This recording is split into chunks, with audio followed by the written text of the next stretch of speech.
Today we're going to be talking about something that I was really debating whether I should do it this way or not. So for the last few years, I've sort of had a weird relationship with wrap-ups. Like, I've done monthly wrap-ups, then I was a little annoyed at that when I didn't read books, that I still had to do a monthly wrap-up.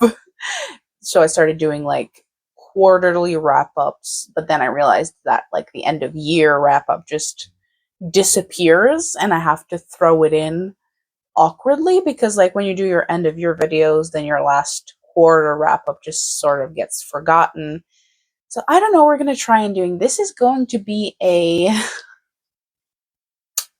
January February wrap up, I suppose, even though February isn't even done. It's the 20th today, so I was going to do a January only wrap up, but I feel like I should do a February one as well, because it is the end of the month, and I will tell you like what I will be reading until the end of the month, so you will still sort of get like a picture of what I want to read at the end of the month. I don't know. Wrap-ups are interesting to do because they are sort of like mini reviews where you do get to like yap and rant and just discuss what you read thus far, but they're also weirdly uncomfortable to do.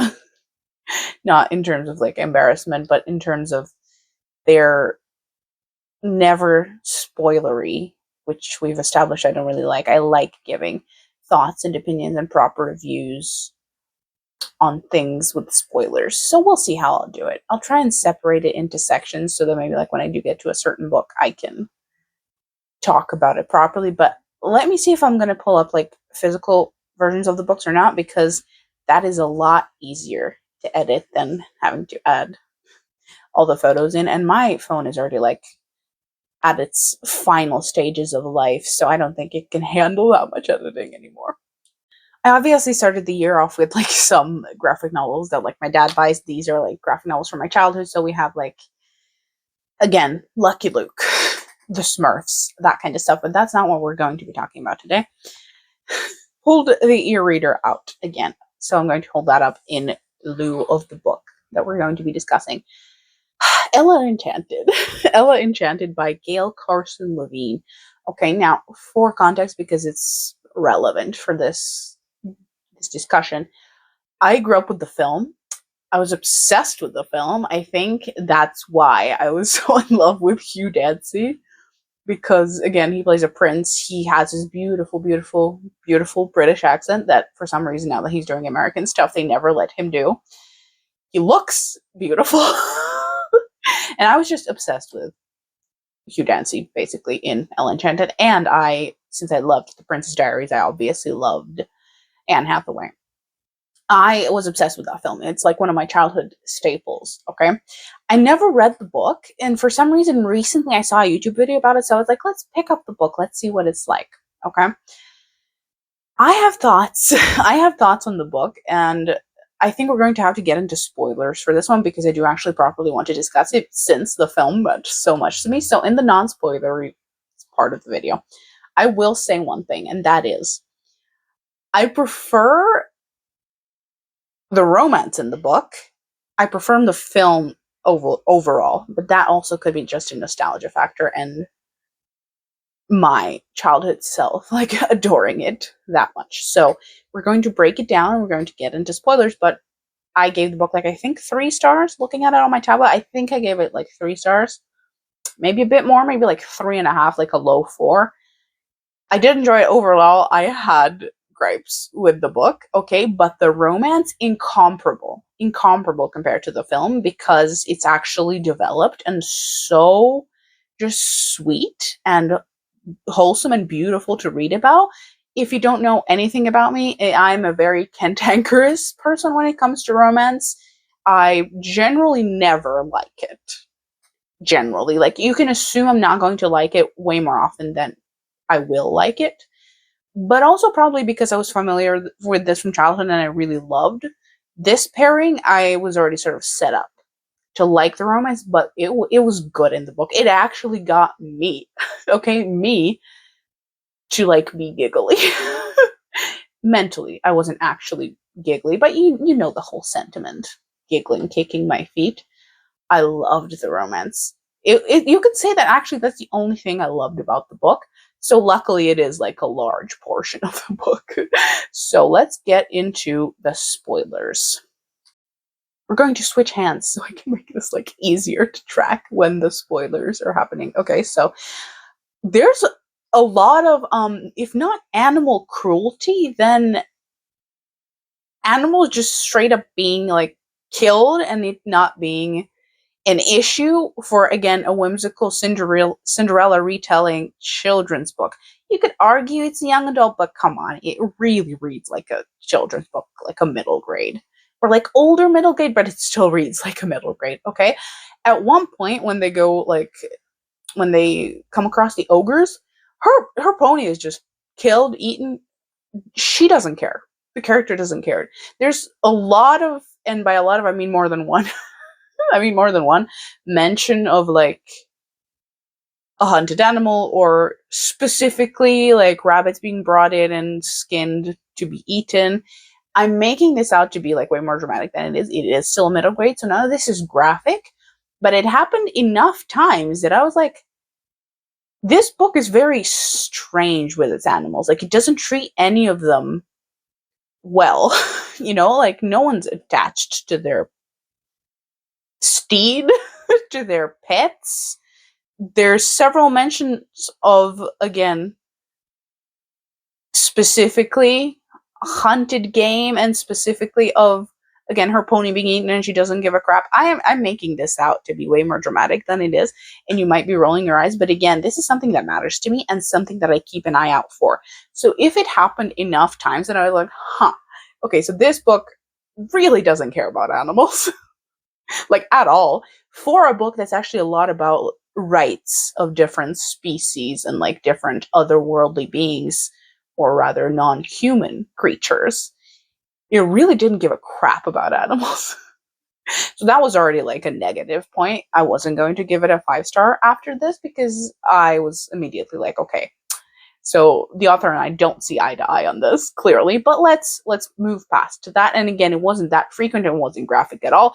It's just it happened several times and I was like, okay. So me and Gail do not have the same opinions on animals. So when we move past that, I thought the book was weirdly paced. Again, the film is super weirdly paced as well. I rewatched it after I read the book. It's super breakneck. This felt like this was the opposite. I feel like the plot gets going like 70% into the book, and there's a lot of stuff building up to it that I feel like was very strangely paced. Like, a lot of this book just feels like an intro, and then what the actual story is feels like such a small part of the book. But the pacing wasn't that big of an issue, again, because I was familiar with the story. So that helps. And I was happy with extra time with the characters. Okay, especially, and let's get into it, especially with, is her name Aretha? It might not be. It might not be, but I feel like Aretha. I feel like that's her name.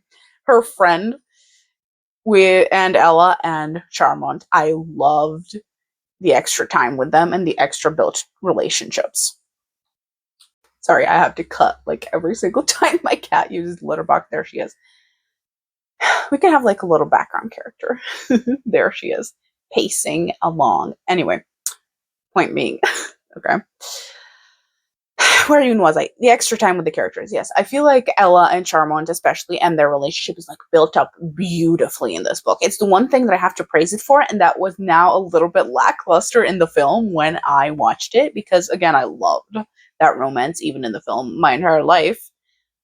But the book just like puts it to shame. There's so much development. There's so many little moments that happen like throughout the book that just make it beautiful. Like, they send each other letters. They talk so much.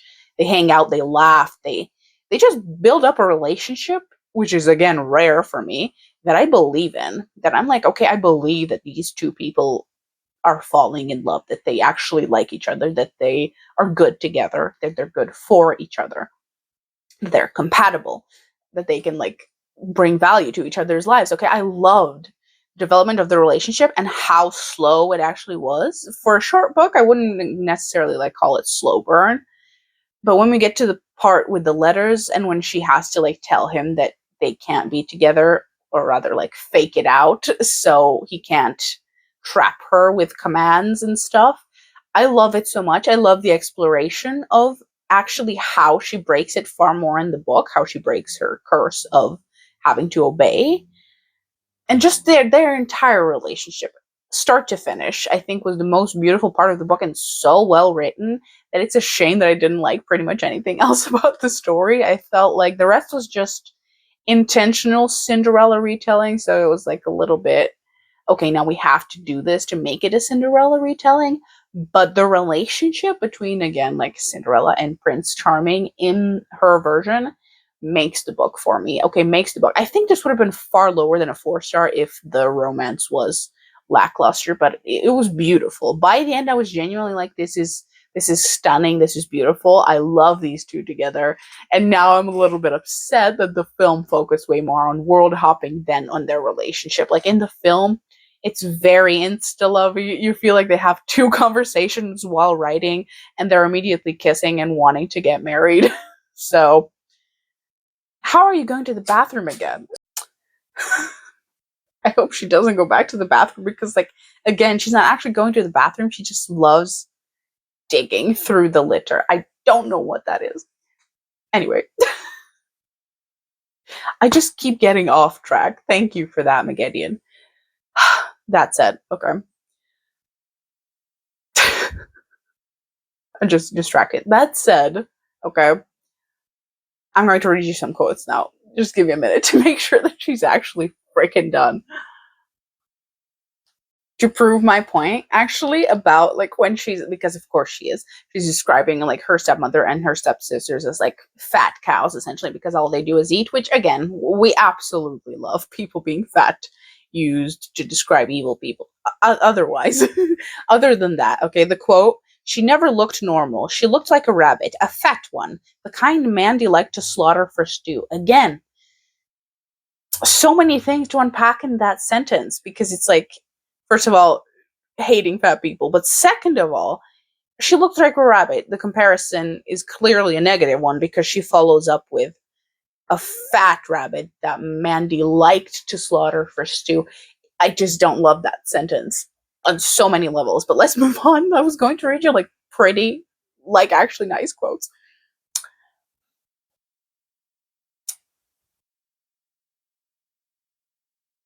There are so many like quotes with her father, so I'll try and like actually find good quotes for you and not drag on. Okay, we got to the cute quotes. Thank you. Okay. I trust you to find the good in me, but the bad I must be sure you don't overlook. And then there's a long one. Okay, then there's a long one. So I think this is where we get to the letters, and I found that so, so cute. Okay. You like me. You wouldn't waste time or paper on a being you didn't like. But I think I've loved you since we met at your mother's funeral. I want to be with you forever and beyond. But you write that you are too young to marry, or too old, or too short, or too hungry, until I crumple your letters up in despair, only to smooth them out again for a 12th reading, hunting for hidden meanings. Like that. Come on. Apparently, I have a thing for lovers like writing beautifully romantic letters. I know everyone loves that in Jane Austen. The one that got me was the diary writings of Louis Moore in Shirley by Charlotte Bronte. We're off course, okay? You would charm him, and mother too. They would be yours completely, as I am. Like, excuse me. Excuse me. This one I just wrote like a heart under. Marriage is supposed to be forever, but friendship can be forever too. Like at that point, I was on the floor. Okay? I was on the floor. I was like, thank you. This is beautiful. Okay? We have more. We have more. His face was close to mine. He must have seen my terror. You needn't be Ella if you don't want to be, he said softly. It's so beautiful. You rescued yourself when you rescued the prince. Okay. When you asked for my hand a few minutes ago, I was still too young to marry. I looked up at him and saw a smile start. I'm older now, so much older that not only can I marry. And then I think it like goes on, but I didn't mark that bit. Point being, I loved this gag. that she's like, now I'm old enough to marry you. I just love the gag, okay? It's just so beautiful. I'm sorry.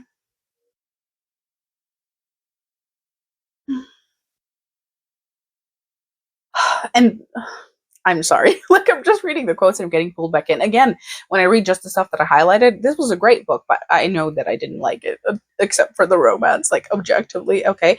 This, also beautiful. Beautiful, because I was like, oh my God, she's going to have children and, like, all that kind of stuff.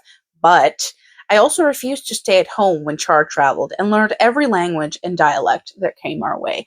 When they're actually married and they do have children, she goes with him. She goes with him, and it was beautiful. I just think it was beautiful, stunning. Also, one random note. Also, yes, her friendship is a little bit more Arida. Arida? Either way. I loved her friend. I just can't remember the name, okay? Way better of a relationship than in the film because there's very little of her in the film.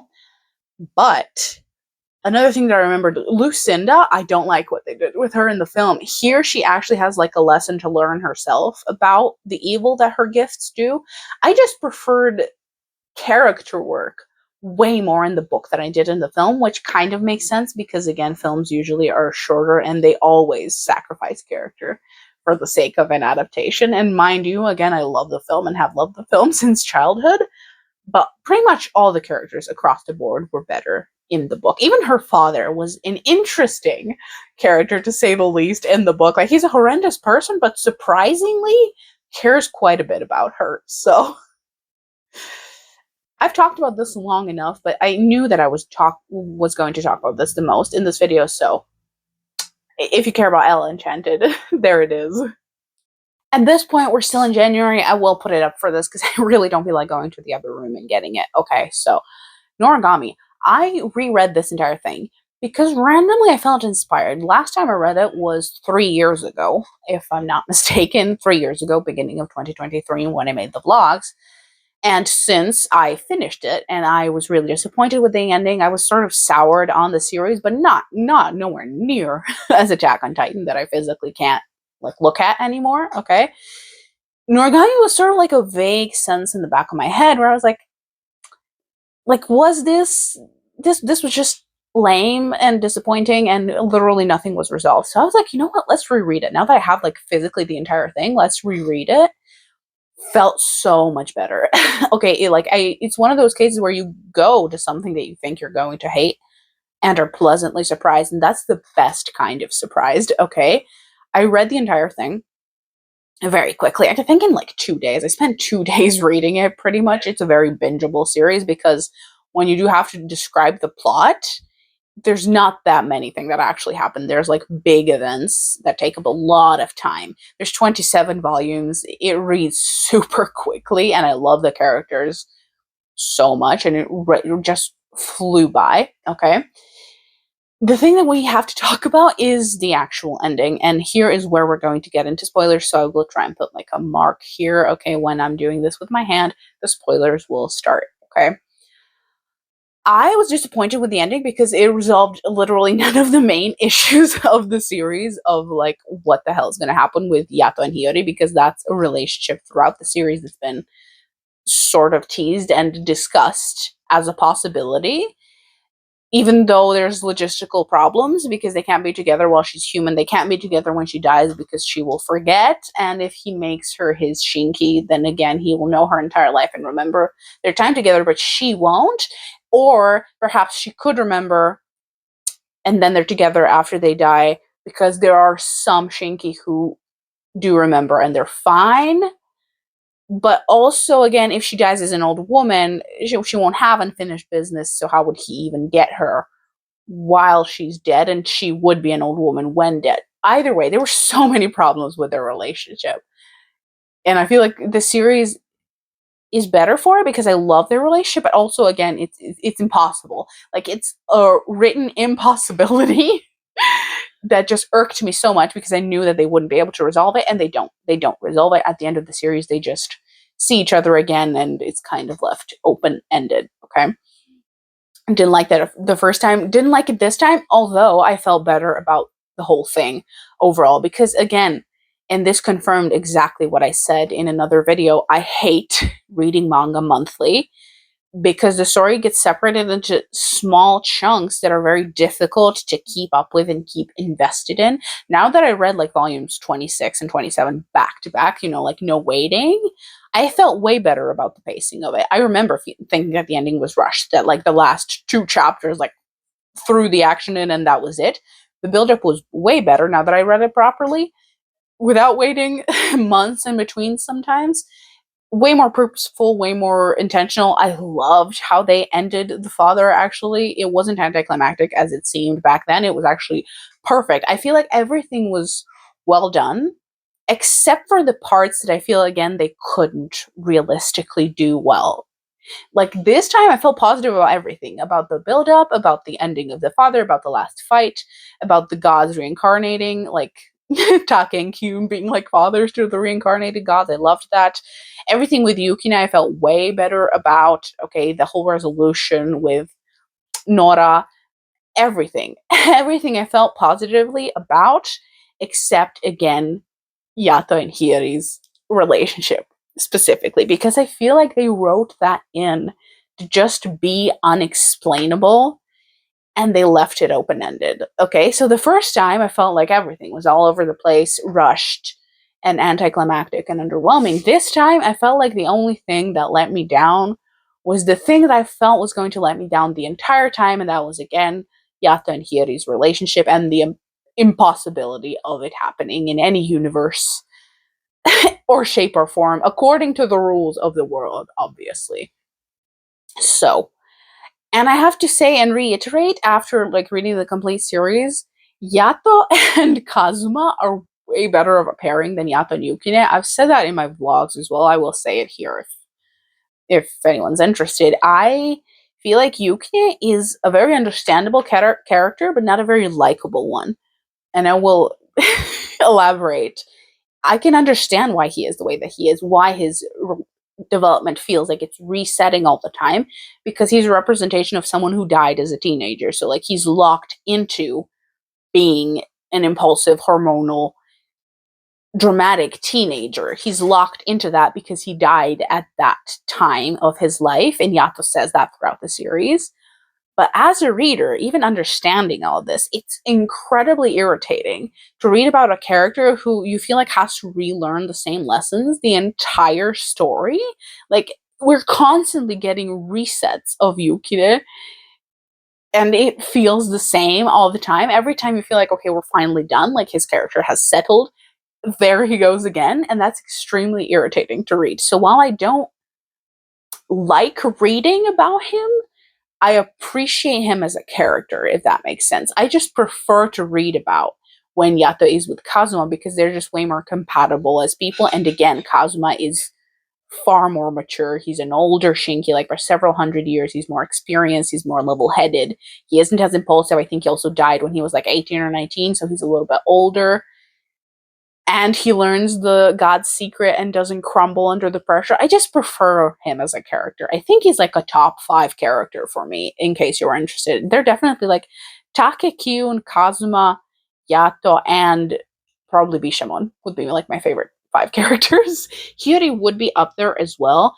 The only problem is that in general, in these types of stories where there's like ordinary characters and supernatural characters, like I vastly prefer reading about supernatural characters. So like Hiyori Iki, one of my favorite female characters of all time. Like I love her so much and her contribution to the story, despite her being human, I love so much in her relationships with the other characters and everything.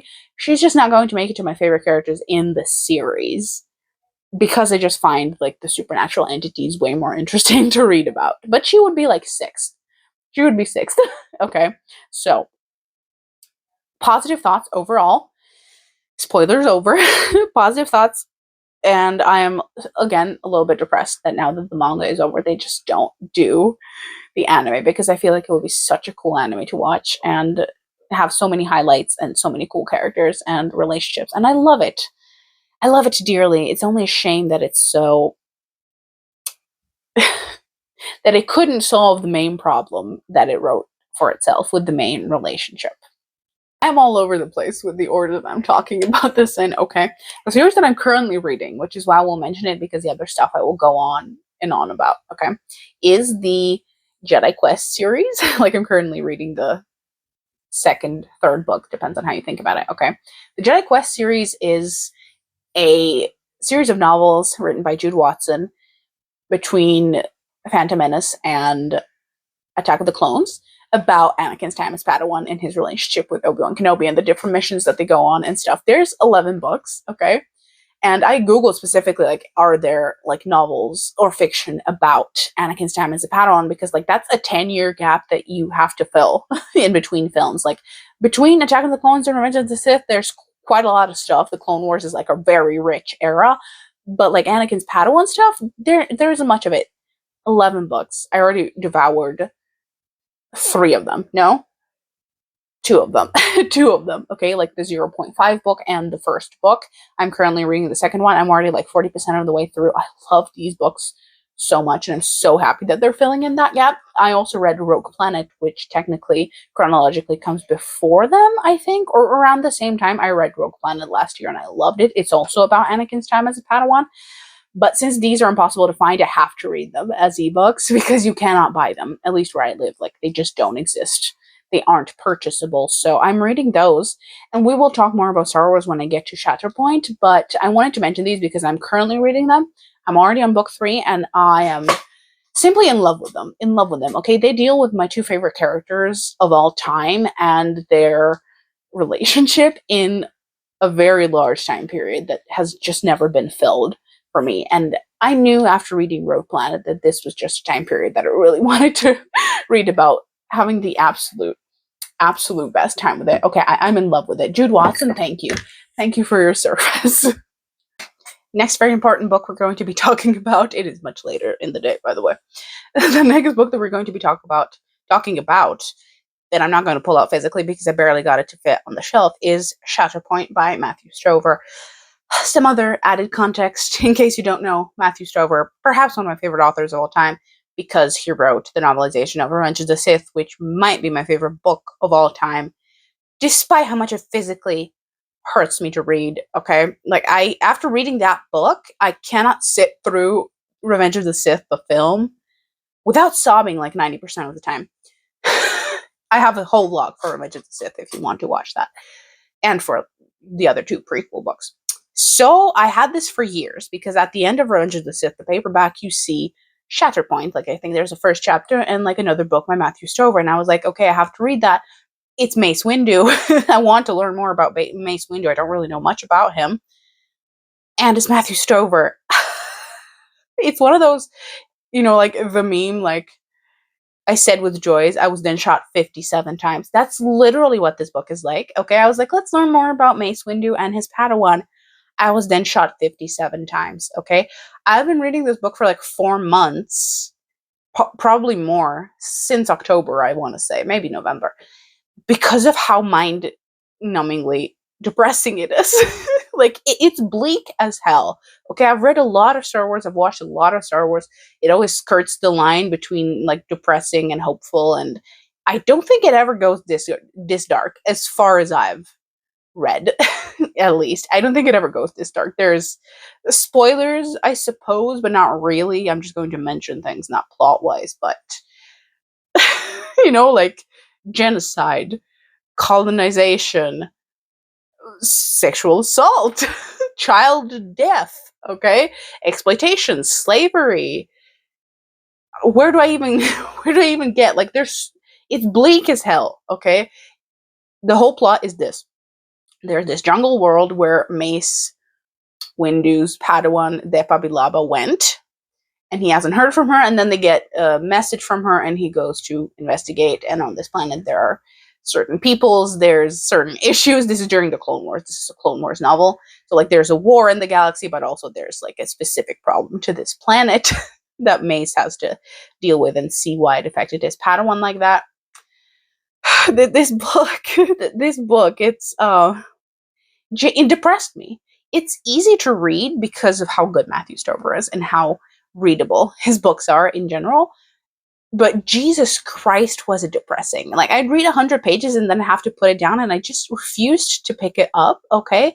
Like, when I did pick it up, I I won't say I had a great time, but it was easy to read and I was really into it.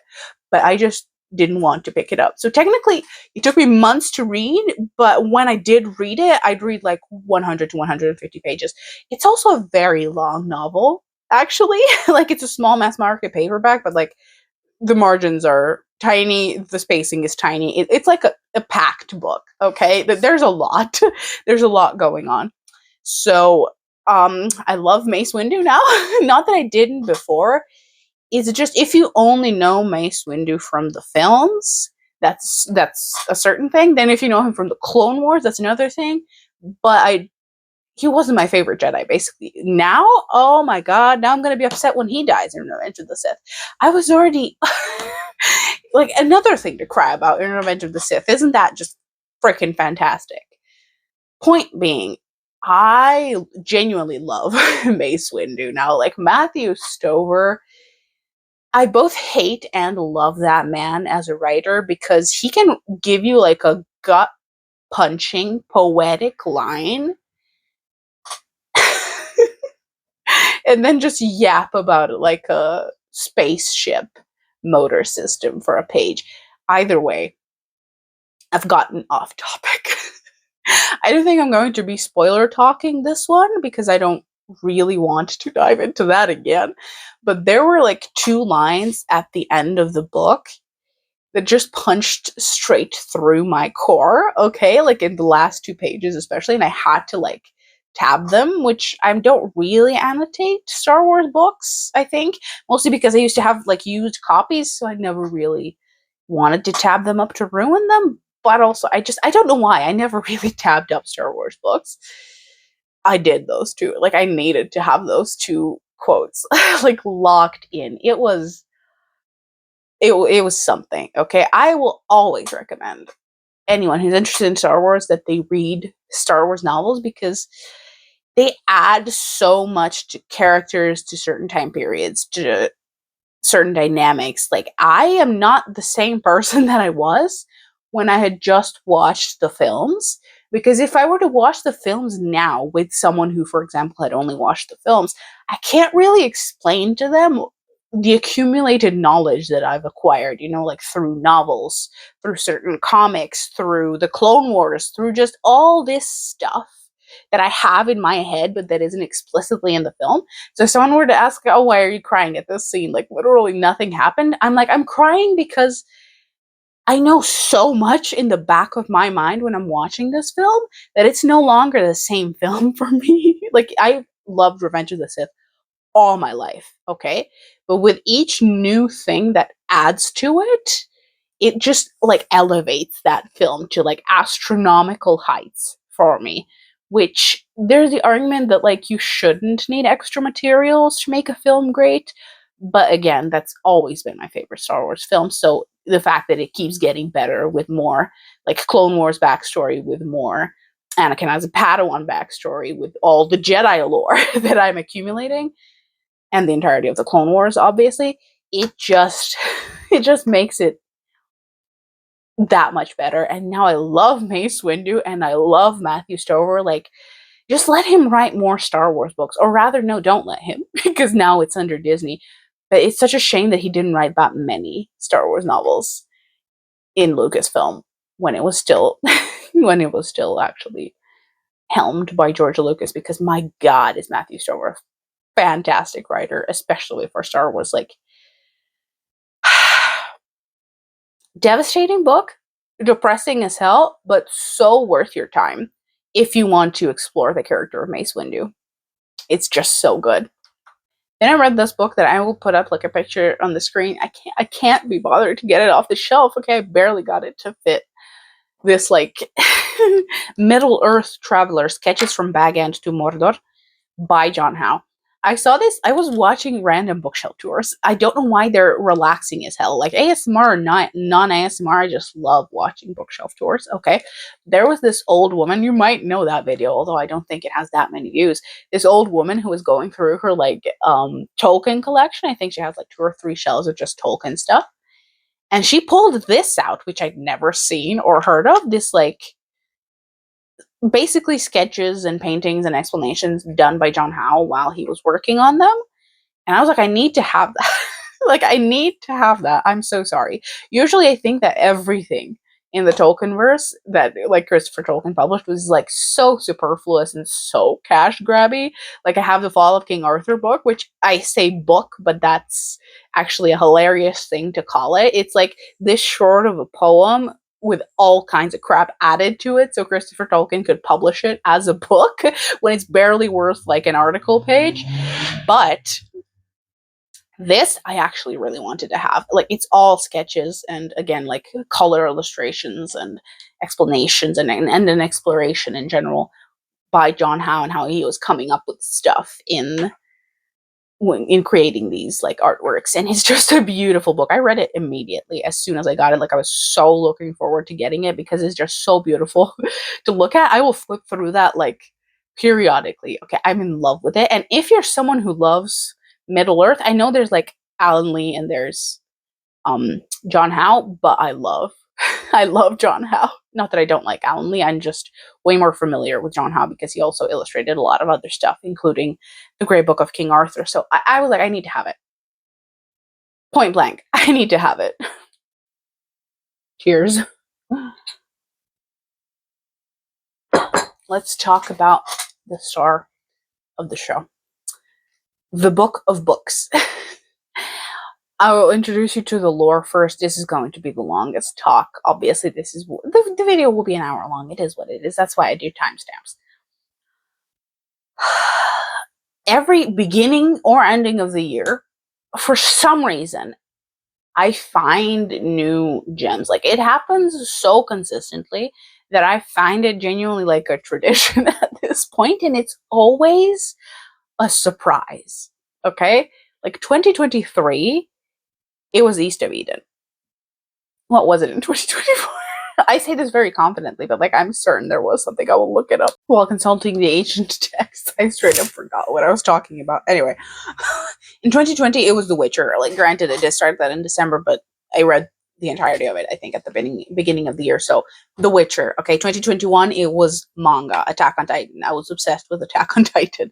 2022, I don't remember off the top of my head, but point being, 2023, East of Eden, 2025 and end of 2024, Witchhead Atelier. There was nothing in 2024. It took me until, like, the half of the year to read something worthwhile. That was a horrendous year, and we don't want to remember that. Point being, there's always a surprise, a really unexpected surprise around this time of year, like, end beginning. Sort of. Let's for consistency's sake, let's pretend that there was something in 2024. Okay. My God, this was a long intro and segue into saying that let's finally talk about Riddle Master, the trilogy by Patricia and Mckillip. Okay. I don't think I will be holding this up because it's really heavy, but let's talk about this for a second. Okay. I found this on Vinted for, I want to say, like, €8. Okay. See, it's like a yellowed, old, floppy, really, really messed up, scuffy trilogy paperback. Okay. I don't even remember why I bought this because I save a lot of stuff on Minted, but again, the universe usually aligns when it wants me to read something. I can't stop thinking about it, or I keep seeing it somewhere. I saw it on a bookshelf tour and I was like, okay, like, that's the final straw. I've seen it enough times. Something about it is, like, calling out to me. I found it on Vinted, one copy of the trilogy, mind you. Bought it. I was like, it's cheap. It's not that big of a risk. And it's also the trilogy. So on the off chance that I do like it, even though I've never heard of it, I will have the trilogy. Spoiler alert, if I hadn't had bought the trilogy, I think I would have gone insane. I think I would have gone insane if I had just bought the first book. I'm getting ahead of myself. I'm getting excited just talking about it. Okay. This did something for me that I haven't had in ages. Okay. This single-handedly reminded me why I love reading and fantasy in particular. Okay. Because it was a little bit rough going. But around the 50-page mark, I was like, I think this thing that she's doing on purpose. And as soon as she got me, as soon as she got her hooks into me, that I was like tracking clues, paying attention to the nuances, like sort of conversing with the story in a way that I rarely do, because rarely do things really, really like engage with me in this way. I was like, oh, we're back. We're so back. Okay.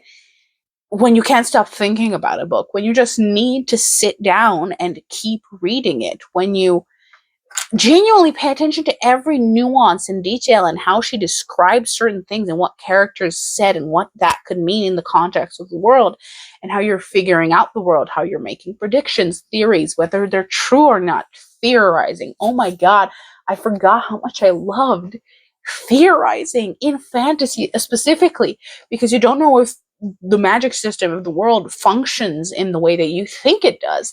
So like letting her take me on that journey, it was addicting, it was possessive, it did not let go of me. Okay, I read it fairly quickly, but the second book and the entirety of the third, I couldn't stop thinking about it. And mind you, I chose the perfect time to read it when I was busy. When I was at my busiest with university, I did not have free time to spare.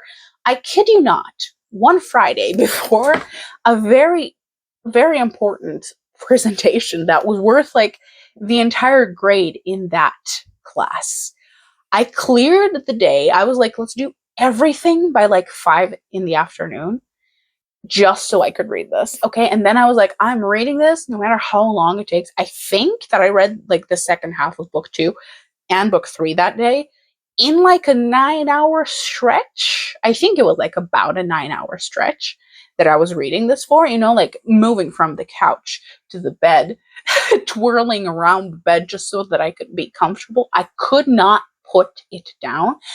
And I cannot stress how rare that is. I haven't read something like this in ages. Like, that giddy feeling when something like just awakens in you, like a specific interest or hyperfixation or just a love for something that you're like, I'm loving doing this. Like that specific, very strong feeling that I haven't had in so long, where I was sat down, flipping the pages, like theorizing, tracking clues, flipping back, rereading passages to see if I misunderstood. I was so engaged with this that I think I lived here. Okay, I think I lived here. I still vividly remember that day and everything that I read, obviously, because, and this is like a bit of a spoiler, just so you know, there's book 2 goes back in time. So like it after book 1, it goes back in time with another character. So when you're reading it for the first time, I was impatient as hell. I was like, I was forced to slow down and recalibrate to read about this new character and to get to know this new character, even though I only cared about the resolution of the first book. I was impatient. I forced myself to slow down. I was like, you're not going to rush this. You're not going to rush this because this hasn't happened to you since which had that it probably. Okay. I'm like, I'm giddy thinking about it. Okay. Genuinely, just looking at it, I want to read it again. But it's a commitment. It's a commitment. It's just,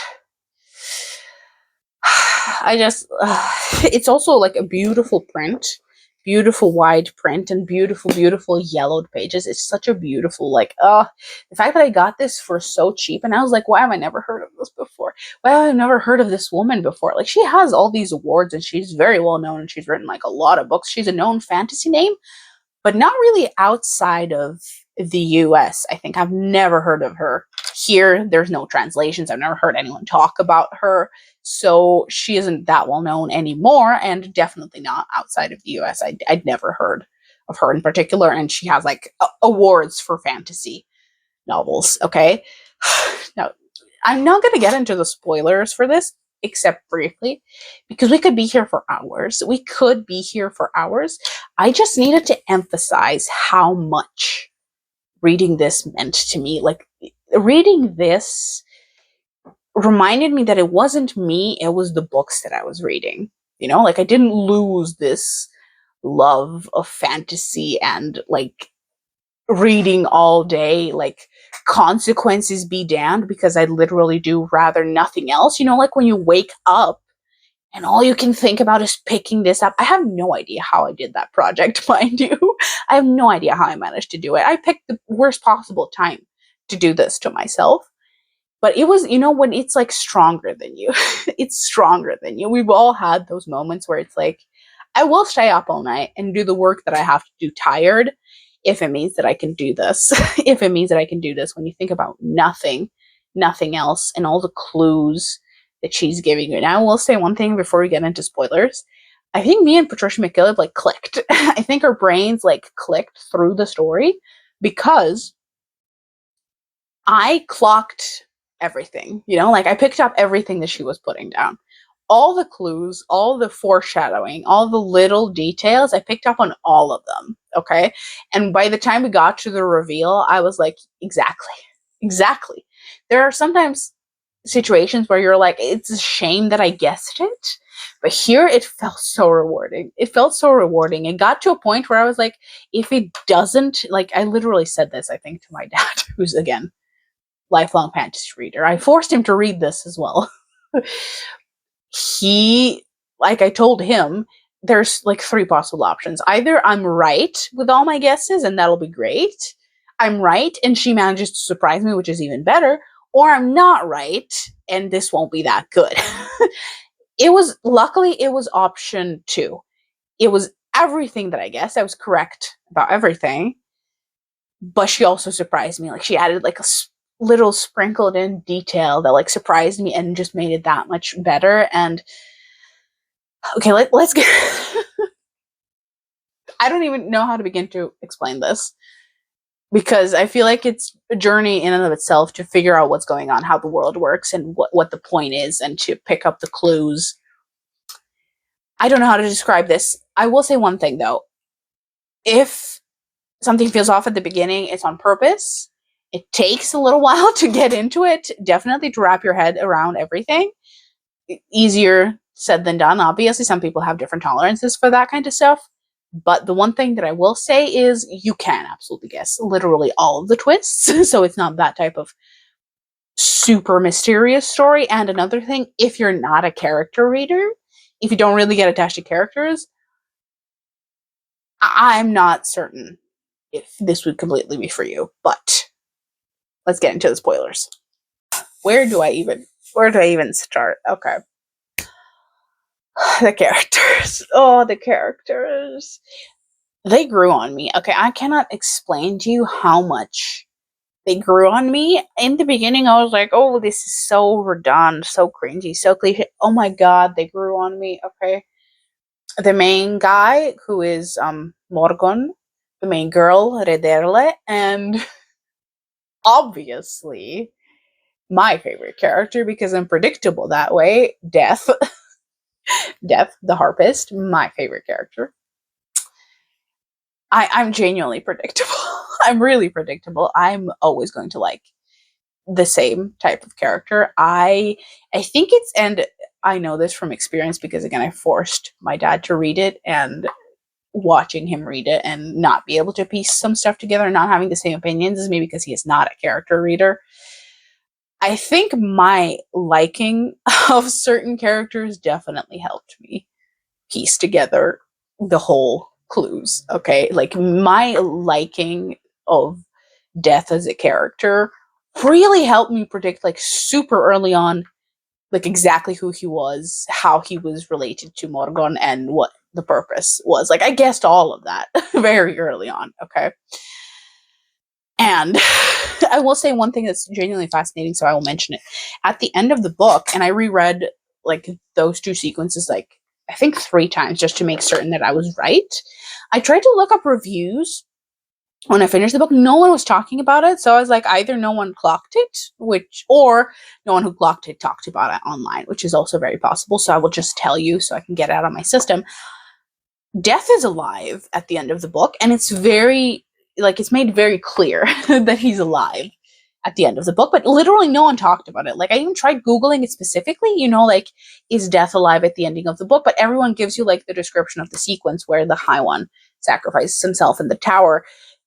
But it's made so obvious that I was so irked. I will put it down once and for all so I can, like, make my argument. Okay, I reread it again, like, 3 or 4 times to make certain that, like, me picking up the clues was, like, intentional on Patricia's part. Okay, when he sacrifices himself, he provokes, I'm not going to say his name, he provokes the wizard into attacking so he can sacrifice himself and pass on his power to Morgon. But after he dies, there's all this description of both Rederle and Morgon, who are attached to him in what metaphorically or literally, doesn't matter. We're not getting into that right now. Who are attached to him, like, spiritually. It sounds so stupid when I say it like that. Who are attached to him, basically. Okay? They're, like, the 3 main characters. They just don't, like, feel peace or at ease. They don't feel like they can mourn him or let go of him. Rederle even says in the last chapter, like, he's dead, why can't we let go of him? And Morgon can't stop thinking about him and doesn't really feel at ease, even though he's supposedly gone. So in the end, in the last chapter, and these hints are a little bit diabolical, I tried to explain them to my dad, and, like, it felt like I was reaching, but I have it figured out, okay? They finally feel peace when they hear the song. Like, when they're at the dock and they, like, hear a song somewhere, they're finally at peace. And Morgon moves on and they walk finally, like, at ease, feeling peaceful. And throughout the book, it was, like, repeated ad nauseum that everyone feels really at peace, really calm, really, like, they feel solace when they're around the High One or death. That's, like, such a trait that everyone feels. Like, when they're betrayed, when they think he betrayed them and he sits with him by the fire, he still feels peaceful. So to make that so intentional in the ending that they suddenly feel peace when they hear the playing and that they can't feel at ease even though he's supposedly dead. And then the last line that I will read out to you, because that was, like, the most damning evidence of it all, is this, okay? When they're walking away and everything, and, like, they finally feel tranquil. The sun set slowly. Dusk wandered across the realm. Walk behind them on the road. A silver-haired stranger with night at his back. His face always toward the dawn. Okay? He's always been described as silver-haired, always been tied to the notion of feeling peaceful, and he's walking behind them, night at his back, face always toward the dawn, and then, like, peace sets root in Morgon's heart. Like, it was... it's not even a theory, like, it's right there, okay? I just had to get it out of my system, because I had no one to discuss that with. He didn't clock what I clocked. He didn't even like the book that much. And he didn't even like the characters enough to pick up on the stuff that I picked up on. And I scoured the internet. I went on, like, page 3 of Google to try and find someone talking about this ending, but no one discusses the ending. If you've read this book, please discuss it with me. Please discuss it with me, because it just makes me so happy to talk about it. But now that I've laid out all the evidence, I'm certain. Okay, me and Patricia, like that. Literally, like this. Okay, I feel like I know her personally. Throughout the entire book, I was like, Patricia, why would you do it like this? See, I'm getting just talking about it. We could be here for hours. I think we already are here for an hour. But I haven't felt this joy since talking about Witch Hat Atelier. Genuinely. I haven't felt, like, this much joy talking about a book. And see, I thought that, like, I sort of moved past it, but just looking at it, I feel such a deep love for it. And for these characters and for this world. That's another thing, okay? This woman loves world building. I can tell why she's known for standalones, because she loves world building. This was the first time I read something touted as Tolkien-esque, that she, like, loves Tolkien, where I can tell that she loves Tolkien. Okay, there's just her world building, her descriptions, the magic, how she describes land, people. you can tell she loves Tolkien, but there's also a certain oomph that she adds to it. It's just the writing, the characters, the resolution, the build up, the clues, the hints. Like, it felt like you were working for it, but in a good way, like the good kind of homework, right? It was like, let's see if I can pick up what you're putting down, the riddle master, Patricia Mckillip. Let's see if I can figure out what you're trying to tell me. Like, I was in love with it. I am in love with it. I am in love with it. I love all the characters. And this, I cannot say this. I cannot repeat this enough times. I love all of the characters in this book. All the characters in this book. I missed fantasy with good people, with good characters, okay? That's something so few and far in between. The Wheel of Time has it in spades, but unfortunately it has too many unlikable and downright horrendous characters. Lord of the Rings is, again, for a reason, a prime example of a story that just oozes with beautiful, wonderful, good people and characters that you want to read about. I am sick to death of unlikable characters, of awful people being protagonists who I do not want to follow, okay? Throughout this, I was like, they meet new people, new kings, new queens, random people in inns, where I'm like, all of these are great people. Like, I would feel safe in this world. I would want to go here, okay?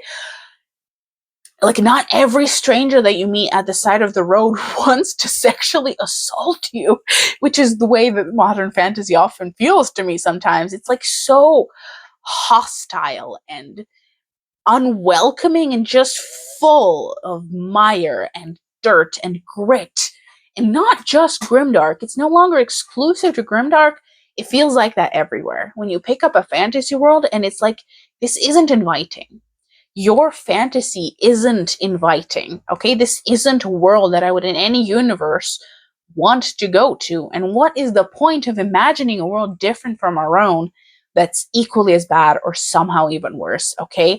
None of that here. Like, every new character you meet, I was like, yes, more of that, more of that. I want to know these people, okay? Astrid, there isn't even that much of him, but my god, do I love him. She's also fantastic with animals. Her magic system, yeah, I don't even know how to stop myself talking about this book. I love it so much, and I can tell you confidently right now, favorite book of the year. Like, I'm treating that as one book, not as three at the moment, but favorite book of the year. I'm so sorry. Like, this is why I love fantasy. It wasn't me. It was the books that I was reading. This is what I love. This is what I want. Okay? This is everything and more. Just looking at it, I'm like, I haven't had a gush review since Witch Hat. I think, even though I read some more great books last year, but I haven't had a gush review since Witch Hat, and I could be here for hours. I could be here for hours. It's difficult to restrain yourself because, like, where do you stop? Where do you stop? You could probably talk about this for hours. But she was unknown to me, so it was a complete surprise. I did not know what to expect. I didn't know anything about it. I went in completely blind. I even read some reviews, not completely blind. I always read reviews, and everything that they said in like 1-star reviews, I was like, that sounds exactly up my alley. This is why I read 1-star reviews. They're either going to convince me that there's no way in hell I'm reading that, or they're going to like list flaws that are going to convince me to read it. So I find 1- and 2-star reviews infinitely useful. I love them. If I want to read a book that I know nothing about, straight to the 1-star reviews. Okay. How do I even... How does one begin to describe Regina George? Now let's talk about current reads. Let's talk about current reads now that I finally like somehow contained myself about this beautiful, beautiful book. You will hear about it again in like my mid-year wrap-ups, etc. But I still want to talk about it. I still want to talk about it. So if by chance you have somehow found my video and you love that book or want to read it, please talk to me about it because I cannot find anyone to talk to about it. Okay. I said, like, let's read one Patricia Mckillip per month because she has, I think, like 2 series, 1 sci-fi series, which I don't count. I don't care about sci-fi. two fantasy like trilogy and duology, and then it's all standalones. Let's talk about it. So I immediately got Signet by Patricia Mckillip. This was written like 15 years later. It's a duology. I don't like it. Like, I don't. Again, sort of like Heather Fawcett, she's built up such rapport and trust with me that I will read anything she writes, even when I don't like it. It won't like make me not want to read anymore. But I don't like it. I read 50 pages and I was this close to DNFing it, except unlike Riddle Master, I paid like 20 euros for this. I paid 20 euros for this because I was like, I can't go wrong. I was incorrect. The tone is wildly different. It feels very, very chaotic and nonsensical. Like, I just can't get my footing in it, which, mind you, like Riddle Master also makes you work for it. But this is like edging closer to absurdism, which I hate. It's like my least favorite thing in the world. So we will see. But like, I saw dragons on the cover, which, mind you, this is also illustrated by John Howe. It's funny crossovers in my videos. This is also illustrated by John Howe and it's dragons, so I was like, hell yes, let's go. But like, I hate it. I hate it so much. I got this immediately after reading Riddle Master and I haven't picked it up since. I read those 50 pages and I just don't want to read it. It hurts my head to read it. And not in a good way. Not in a way where I want to work for it, but in a way that I'm like, oh God, I want to DNF it. So let's just put this to the side. I will read it. Again, I paid 20 euros for it. I would have rather paid 20 euros for Riddle Master and like 8 euros for this, but it is what it is, okay? I will read it, just not right now. We have something else that we can talk about, which is the newest book that I got, and that is another Patricia Mckillip, which is The Forgotten Beasts of Eld. This is what she got the award for. It's a very short book. It's a fantasy standalone. I think that's the only release she has before Riddle Master of Head. So there's way more of a chance that I will like it. And it sounds a little bit more up my alley. And right after I got this ugly ass edition on Amazon, I found a beautiful old vintage edition unvinted, which just irks me so much. But if I love this book, I will get that unvinted. Okay, so point being, I think I'll read this first. I need to feel like I trust her again, and then we will get back to Signet. Which it angers me just looking at it. I won't lie to you because of like how high Riddle Master had me. Riddle Master, Morgan of Head. See, I have no idea what I'm talking about anymore. So, Forgotten Beasts of Eld, we will read next, and I hopefully quickly. I am a little bit depressed. It has beautiful font, by the way, and it's also floppy. It's just ugly as hell. I do not like the design or style or anything. When we get to Signet, I might start annotating because I am a little upset I didn't annotate Riddle Master, but again, I didn't think I'd like it that much, and I don't want to damage my used copies. So that's my Patricia Mckillip. This is the next one that I'm reading. Moving on from my new queen of fantasy and my new best friend. Okay, let me like settle back into the chair so we can talk about something else. We have this, which is Final Fantasy Collection by Asimov. I read Azazel, which are like his fantasy short stories. I mean, urban fantasy short stories. He doesn't really write fantasy. It's low fantasy, either way. Loved Azazel. It was just so ridiculously stupid and fun. Okay, so this is like the rest of the Azazel stories. I think there's essays in here and like 2 random short stories. I read one of the short stories. I read some of Azazel, but I do want to finish the rest. I don't think I'll read the essays. Like, again, my dad has the complete Asimov collection. All I read by him is Azazel, so I want to kind of finish up Azazel, and I really do like that little creature, so I need to finish this. The last thing I will mention this briefly because I've been toying with the idea of doing a book haul because I have been exploring used books because, in case you don't know, where I live at least, I order everything from Amazon Germany because that's the only way anything will get to me that isn't like local in my country. The only way I get anything like outside of my country to actually reach me is Libristo or Amazon Germany. Okay, but Amazon Germany didn't used to sell used books. Now that they introduced like Amazon Retourenkauf, which is basically returned stuff at like a very discounted price, I've started buying stuff not just from Vinted, but from Amazon used. And oh my God, I'm in love with it. Okay, if I had it my way, I'd buy pretty much everything used in terms of books, because I love used books so much. Case in point, okay, there's this book by Ray Bradbury. Also, look at how dark it is. Look at how dark it is, like a small paperback. It's practically not even yellow, like it's brown. Look at this. Okay, it's Let's Kill Constance. Let's All Kill Constance by Ray Bradbury. Like, look at this thing. It's beautiful. I got this off Vinted. It's like a small mass market paperback for like €2. Okay, people are getting rid of stuff from their basements, and I am benefiting. I was like, Ray Bradbury, like a mystery by Ray Bradbury for like €2, sold. Like, you don't even need to convince me to get this. Okay, so this is on my list, definitely. Like, that's the only Ray Bradbury that I have right now that I haven't read yet. I read a lot of Ray Bradbury last year.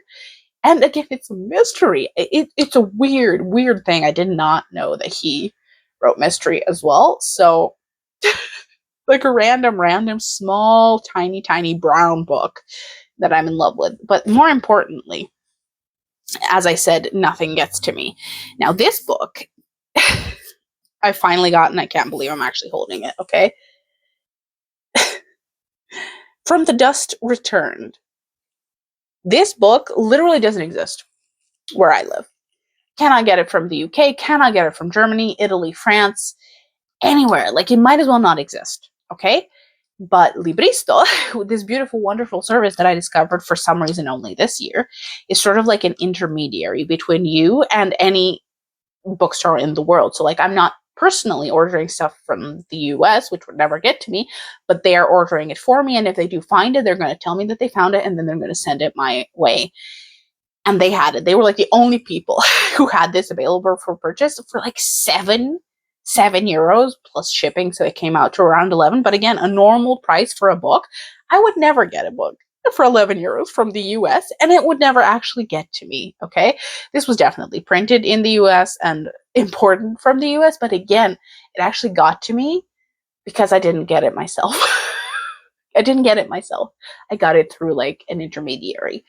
And it took like a month to get here, and I was very doubtful if it would get here, but it got here in mint, perfect condition, and now I have it. Now I have it. This book that I haven't been able to find anywhere else. I did read this on an ebook.